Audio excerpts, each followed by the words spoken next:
As we get ready for this year's harvest season, what does November soybeans look like seasonally? I am Susan Littlefield with the American Ag Network.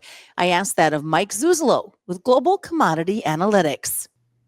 Yeah, and every year is different, and that's something important to say, especially from a standpoint of the compliance and knowing that this year is a lot different than last year when it comes to the tariffs.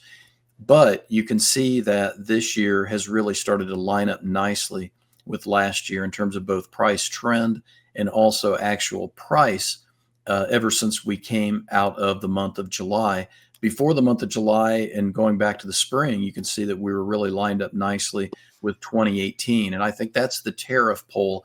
And this is what I'm talking to clients and subscribers about right now is I think September and the crop report for beans is going to be very important to dictate whether we go up again like we did in November of beans of last year in September, or whether we start to slide like we did in November 2018.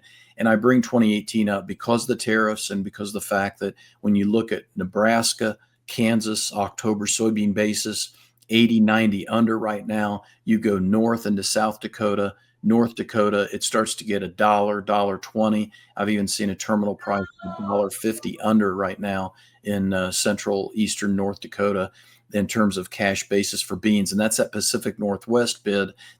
So you look at I'm going to move this next graph. As you look at the November soybeans daily chart, what are you seeing that's going to kind of catch your eye moving forward in today's trade action? With today's algorithmic trader, Susan, I really like the wedging of prices because that wedging is like a coil. And I always explain it to the farmers and ranchers like it's a coil on a tractor or a tractor spring that you're winding it closer and pushing it more and more and compressing it more and more. You're doing that in the prices.